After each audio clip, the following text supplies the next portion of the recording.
Welcome class 7th. In today's class, we are going to discuss differences between acids and bases. उससे पहले testing your skills ये question आपको पढ़ने हैं और इनको सॉल्व करने हैं। आप चाहे तो आप मुझसे पूछ सकते हैं, पर उसके लिए आपको क्या है, आपको इसको खुद से सॉल्व पहले कर solve by yourself. Okay बेटा, let's start difference between acids and bases. The following table lists some differences between acids and bases. तो एसिड और बेसिस में क्या डिफरेंस होता है, लेट्स डिस्कस। पहले हम पढ़ रहे हैं एसिड को। Acids are sour in taste. Acid क्या होते हैं, स्वाद में खट्टे होते हैं। Bases are bitter in taste. Bases कैसे होते हैं, टेस्ट में कड़वे होते हैं। Acids change the colour of blue litmus to red. Acid क्या करते हैं, ब्लू लिटमस पेपर को रेड में चेंज कर देते हैं। Bases change the colour of red litmus to blue. यानी बेसिस क्या करते हैं, रेड लिटमस को ब्लू में चेंज कर देते हैं। नंबर 3, एसिड्स में they do not give any soppy feeling. यानी कि एसिड में क्या है, सॉपी फीलिंग, यानी वो चिकना सा नहीं लगता है।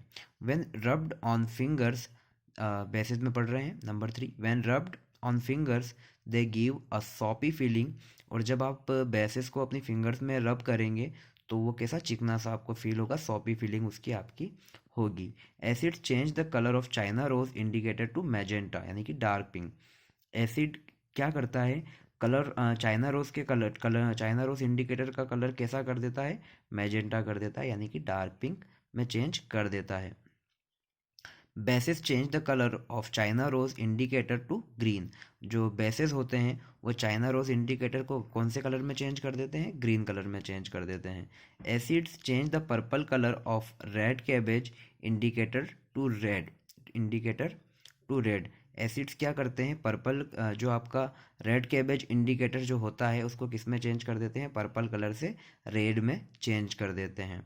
Bases change the purple colour of red cabbage indicator to green. अब बेसिस क्या करते हैं, जो रेड कैबेज इंडिकेटर जो जिसका कलर पर्पल होता है उसको किस में चेंज कर देता है, ग्रीन कलर में चेंज कर देता है। Acids do not change the yellow colour of turmeric paper. Acid क्या करता है, ये जो टर्मरिक पेपर यानी हल्दी का जो पेपर होता है उसका येलो कलर चेंज नहीं करता है, वहीं उसी येलो कलर में ही वो रह जाता है। बेसिस क्या करते हैं, जो आपका टर्मरिक पेपर का जो येलो कलर होता है उसको काय में चेंज कर देते हैं, रेड में चेंज कर देते हैं। Acid change methyl orange to red. Acid methyl orange को कौन से कलर में चेंज कर देते हैं, रेड में कर देते हैं। और methyl orange changes to yellow colour in bases. और बेसिस के अंदर मिथाइल ऑरेंज का कलर कैसा हो जाता है, येलो हो जाता है। और मिथाइल ऑरेंज का ओरिजिनल कलर क्या होता है, ये मेरा क्वेश्चन है आप लोगों से, कमेंट सेक्शन में बिल्कुल कमेंट करना है आपको। इन एसिड्स फिनोल्फ्थलीन रिमेन कलरलेस। एसिड के अंदर फिनोल्फ्थलीन जो आपका नीला होता है वो क्या होता है, कलरलेस होता है। और bases change phenolphthalein in pink to pink colour. और बेसिस फिनोल्फ्थलीन को कौन से कलर में चेंज कर देता है, पिंक कलर में चेंज कर देता है। न्यूट्रलाइजेशन, अब क्या होता है कि एसिड और बेस नेचर की जो भी सोल्यूशन रहता है उसका न्यूट्रलाइजेशन कैसे किया जाता है। कई बार ऐसा होता है कि आप बहुत सारा खाना खा लेते हैं और आपके पेट में क्या होता है, स्टमक में एसिडिटी हो जाती है। तो एसिडिटी होती है तो आप इनो पीते हैं, कोल्ड ड्रिंक पीते हैं। तो क्या करते हैं, जब आपके लीवर में एसिड की मात्रा बढ़ जाती है, क्वांटिटी ऑफ एसिड बढ़ जाती है, तो आप ऊपर से क्या करते हैं, इनो पीते हैं। तो इनो क्या होता है, बेस होता है। तो एसिड और बेस जब आप पीते हैं तो वो एसिड को क्या कर देता है, न्यूट्रलाइज कर देता है, यानी कि उसको संतुलन में, उसको बैलेंस में लेके आ जाता है। इसी वजह से आप एसिडिटी बढ़ने पर क्या लेते हैं, बेस लेते हैं। सो फार we have learned about the color changes of various indicators with acids and bases. अभी तक हमने क्या पढ़ लिया है, वेरियस इंडिकेटर के साथ एसिड और बेस का क्या क्या कलर चेंज होता है हमने अभी तक पढ़ लिया है। Let us now see what happens if we mix an acid with a base. लेकिन अब क्या होता है कि हम एसिड और बेस को एक साथ अगर मिला दें तो क्या होता है। Acids and bases when mixed in right amount neutralise each other. यानी कि एसिड और बेस को हम सही मात्रा में, सही अमाउंट में, राइट अमाउंट में मिलाएं तो वो एक दूसरे को क्या कर देते हैं, न्यूट्रलाइज कर देते हैं, उदासीन कर देते हैं। Let us do an interesting activity to understand this. चलो एक बहुत अच्छी सी इंटरेस्टिंग एक्टिविटी करते हैं इसको समझने के लिए। When dilute hydrochloric acid and sodium hydroxide are mixed in just right amounts, the acid and the base neutralize each other and resulting liquid is neutral। जब हम डाइल्यूट हाइड्रोक्लोरिक एसिड और sodium hydroxide को जब सही amount में मिलाते हैं तो एसिड और बेस एक दूसरे को क्या कर देते हैं, न्यूट्रलाइज कर देते हैं, और रिजल्ट में हमें जो लिक्विड मिलता है वो क्या मिलता है, न्यूट्रल मिलता है। This type of reaction is called neutralisation reaction. When the solution is acidic, phenolphthalein remains colorless। when the solution is basic, phenolphthalein turns pink। यानी कि इसी प्रक्रिया को हम क्या कहते हैं, न्यूट्रलाइजेशन कहते हैं। और ब्रैकेट में जो लिखा है when the solution is acidic, जब सोल्यूशन अगर एसिडिक होगा तो फिनॉक्सिलिन बिल्कुल कलरलेस रहेगा, और अगर सोल्यूशन बेसिक होगा, उसके अंदर बेस की नेचर रहेगी, तो वो फिनॉक्सिलिन किस में चेंज हो जाएगा, पिंक में चेंज हो जाएगा। In a neutralisation reaction heat is evolve. जब भी न्यूट्रलाइजेशन रिएक्शन होगी तो हीट क्या हो जाएगी, इवॉल्व हो जाएगी। A new substance called salt along with water is produced. यानी कि जब न्यूट्रलाइजेशन होगा तो आपका जो नया सब्सटेंस बनेगा उसको क्या कहेंगे, सॉल्ट कहेंगे। Along with water is produced, और उसके साथ में पानी का भी प्रोडक्शन होगा। Activity 7 to be demonstrated by teacher. अब हम क्लास में होते तो बिल्कुल मैं आपको इसको डेमोन्स्ट्रेट करके बताता, लेकिन हम इसको भी रीड कर लेते हैं। Take a test tube and add 10 ml dilute hydrochloric acid to it. Observe its colour. Now add 2 drops of phenolphthalein to it. Shake gently. Does the colour of the solution change. यानी कि अब हमें एक test tube लेना है और उसके अंदर, टेस्ट ट्यूब के अंदर 10 ml डाइल्यूट हाइड्रोक्लोरिक एसिड डालना है और उसका कलर ऑब्जर्व करना है, और उसके बाद हमें 2 drops ऑफ फिनॉक्सिलिन उसमें डालना है और उसको धीरे धीरे से शेक करना है। क्या अब उसमें कलर चेंज होगा, देखते हैं। Now add a drop of sodium hydroxide solution with the help of a dropper. Shake gently. यानी कि अब आपको ड्रॉपर की मदद से उसके अंदर 2 या 3 बूंदें क्या करना है, सोडियम हाइड्रो ऑक्साइड भी डालना है। Do you see appearance of any colour in the pink solution. अब क्या होता है कि जैसे ही आप उसके अंदर फिनॉक्सिलिन डालेंगे तो उसका कलर पिंक हो जाएगा, ठीक है।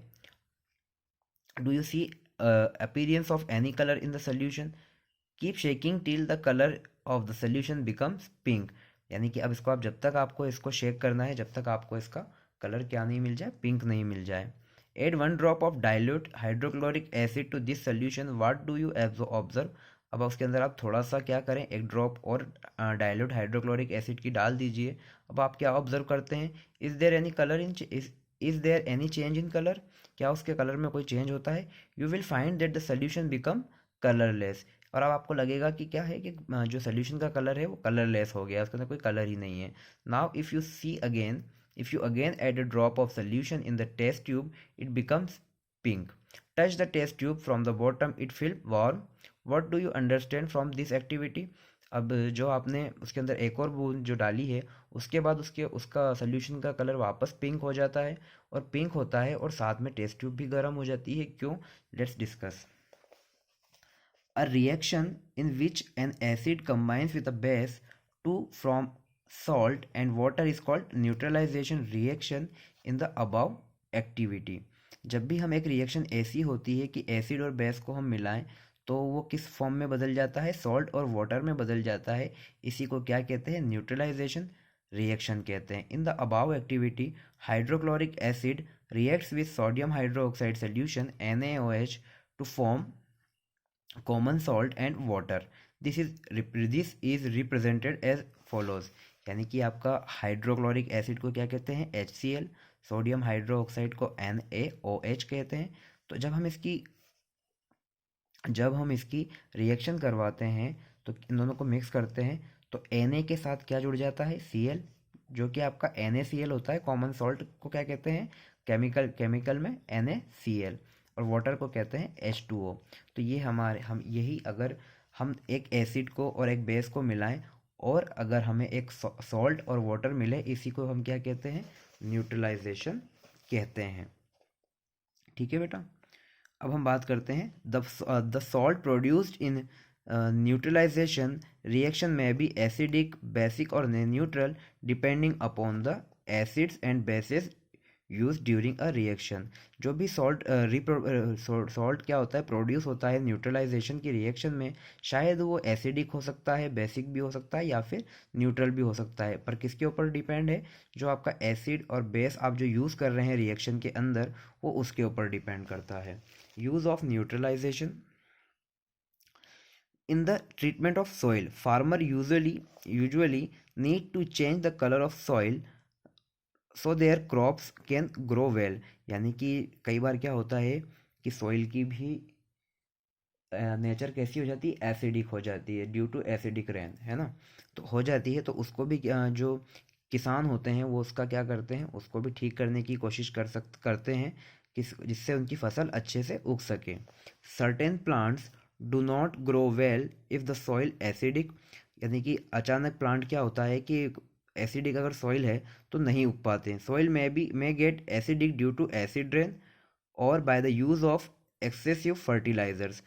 जो आपकी मिट्टी होती है वो एसिडिक हो सकती है, किसकी वजह से, या तो एसिड रेन की वजह से या उसके अंदर बहुत सारी जो आपकी खाद होती है ना, सफ़ेद कलर की आती है, उसकी वजह से, वो उसके ज़्यादा यूज़ की वजह से भी वो एसिडिक हो सकती है। If the soil is too acidic it is neutralised by adding a base like slaked lime CaOH2 और क्विक लाइम। यानी कि अगर आपकी मिट्टी है वो ज़्यादा एसिडिक है तो उसके अंदर उसको न्यूट्रलाइज करने के लिए एक बेस मिलाया जाता है जिसका नाम होता है स्लैग्ड लाइम या फिर क्विक लाइम, और उनके केमिकल फार्मूलाज क्या होते हैं, CaOH2 या और quick lime CaO। On the other hand, in the soil is too basic, it is treated by adding organic matter which release acids. This helps in neutralising the basic soil. और अगर आपकी soil basic हो गई, base nature की हो गई, तो उसके अंदर क्या मिलाया जाता है, ऑर्गेनिक मैटर मिलाया जाता है। ऑर्गेनिक जैसे कि आपकी गाय और भैंसों की जो खाद बनाई जाती है वो उसके अंदर डाली जाती है, जिसकी वजह से क्या होता है, उसमें एसिड की मात्रा बढ़ने लग जाती है और वो बेसिक सॉइल को न्यूट्रलाइज कर देता है। In the treatment of tooth decay, यानी कि इस तरीके से दांतों में जब निशान होने लगते हैं, है ना, तो उसको ख़त्म करने के लिए भी हम न्यूट्रलाइजेशन का प्रयोग करते हैं। Tooth decay is caused due to an acid that is produced by bacteria present in our mouth. Tooth decay किसकी वजह से होता है, एक ऐसा एसिड होता है जो एक बैक्टीरिया होता है हमारे मुंह के अंदर जो प्रेजेंट होता है, उसकी वजह से एसिड बनने लगता है और उसकी वजह से हमें टूथ डिके हो जाता है। If we do not clean our teeth properly the bites of food remain between our teeth. Certain bacteria live on this bites of food and make acid. अब क्या होता है, अगर हम हमारे दांत को ठीक से नहीं मांजेंगे या ठीक से नहीं क्लीन करेंगे, तो जो भी हमारा खाना है हमारे दांतों में रह जाएगा और उसी की वजह से वो बैक्टीरिया वहाँ पर रहने लग जाएगा, लाइव करने लग जाएगा, और क्या करेगा वो on these bytes of food and make acid, और उसकी वजह से हमारे फूड में, हमारे मुंह के अंदर, टीथ के अंदर क्या होगा, एसिड बनने लगेगा। This acid is cause of tooth decay. और ये जो एसिड बनता है वो किसकी वजह से बनता है, ये जो एसिड है यही क्या टूथ डिके का कारण होता है। Toothpaste are basic in nature and neutralise this acid and thus help in preventing tooth decay. इसको आप कैविटी कहते हैं ना, कैविटी वही होती है ये। टूथपेस्ट आर बेसिक, टूथपेस्ट क्या होते हैं, बेसिक होते हैं नेचर में, और एसिड को क्या करते हैं, न्यूट्रलाइज करते हैं, और उसी की वजह से हमारा टूथ डिके में वो प्रिवेंटिंग करने में मदद कर देते हैं। Treatment of indigestion. Indigestion. Our stomach secretes hydrochloric acid to digest food. हमारा पेट क्या करता है, हाइड्रोक्लोरिक एसिड हमारे पेट के अंदर रहता है, जिसकी वजह से हमारा खाना पचता है। Too much secretion of the child में समटाइम्स कॉज एसिडिटी। यानी कि ज़्यादा एसिडिटी हो, ज़्यादा कुछ खाने की वजह से या फिर कुछ प्रॉब्लम होने की वजह से हमारे स्टमक में क्या होता है, एसिडिटी बढ़ने लग जाती है। To neutralise this antacids such as a magnesium hydroxide are taken. अब आप डाइजीन साइरप पीते हैं ना, जब एसिडिटी बढ़ जाती है तो उसके अंदर क्या होता है, मैग्नीशियम हाइड्रोक्साइड होता है, जिसकी वजह से ये जैसे कि टैबलेट आती है डाइजीन और इन सब की, तो ये इनमें क्या होता है, मैग्नीशियम हाइड्रोक्साइड होता है। तो वो हमारे स्टमक में क्या करते हैं, एसिड को न्यूट्रलाइज कर देते हैं। इन ट्रीटिंग ऑफ एन एंट और बी स्टिंग, यानी कि कई बार क्या होता है, चींटी या फिर अगर मधुमक्खी हमारे काट लेती है तब भी हम न्यूट्रलाइजेशन का यूज़ करते हैं। The sting of an ant and a bee is acidic as it contains formic acid. जो हमारी चींटी या फिर मधुमक्खी जो हमें काटती है उसके अंदर कौन सा एसिड होता है, फॉर्मिक एसिड होता है। The pain caused due to an ant sting और bee sting can be neutralised by using bases like baking soda solution NaHCO3 sodium bicarbonate और ऑल्सो कॉल्ड सोडियम बाइकार्बोनेट और कैलेमाइन लोशन। जब आपकी मधुमक्खी काट जाती है तो हम क्या करते हैं, बेकिंग सोडा का सोल्यूशन अगर लगा लें तो उस स्टिंग में हमें आराम मिलता है। क्यों? क्योंकि जो वो फॉर्मिक एसिड को न्यूट्रलाइज कर देता है हमारा क्या, सोडियम बाइकार्बोनेट, यानी हमारा खाने का सोडा उसको क्या कर देता है, न्यूट्रलाइज कर देता है। और एक और लोशन आता है कैलेमाइन लोशन, उसके अंदर भी क्या कंटेन होता है, सोडियम बाई कार्बोनेट, जो वो फॉर्मिक एसिड को क्या कर देता है, न्यूट्रलाइज कर देता है। इन treating a wasp sting, the sting of wasp in basic in nature, यानी आपको कोई कीड़ा काट गया तो उसमें भी क्या होता है, बेसिक, वो स्टिंग जो होता है वॉस्प का वो होता है बेसिक नेचर का। The pain caused due to wasp's sting can be neutralized by rubbing vinegar as it contains a mild acid called acetic acid। यानी कि अगर आपके कोई वॉस्प काट लेती है या स्टिंग कर लेती है मधु, यानी कि, तो उसमें जो होता है वो बेस नेचर का होता है और उसको न्यूट्रलाइज करने के लिए हम विनेगर लगा लेते हैं और विनेगर के अंदर क्या होता है, एसिटिक एसिड होता है। ट्रीटमेंट ऑफ फैक्ट्री वेस्ट, जो हमारा फैक्ट्री वेस्ट आता है उसका भी हम उपचार कर सकते हैं। If effluents from factories are also acidic in nature, when these effluents are released into water bodies they can harm aquatic life. These effluents are therefore treated with slaked lime calcium hydroxide to neutralize the effect of acid। यानी कि जो गंदगी factory से पानी के अंदर छोड़ी जाती है तो उससे क्या होता है, जो एक्वेटिक लाइफ होती है, एक्वेटिक लाइफ जैसे जो पानी के अंदर मछली वगैरह जो जानवर रहते हैं, जो एनिमल्स रहते हैं, उनको वो हार्म करती है। उससे बचाने के लिए उसमें क्या कि पानी में क्या मिला दिया जाता है, स्लैग्ड लाइम कैल्शियम हाइड्रोक्साइड मिलाया जाता है, तो वो एसिड को क्या कर देते हैं, न्यूट्रलाइज कर देते हैं। So students, this is our chapter complete. मैं आपको कल इसके क्वेश्चन आंसर मार्क करवाऊंगा। Till that wish you best of luck, have a nice day ahead, bye bye.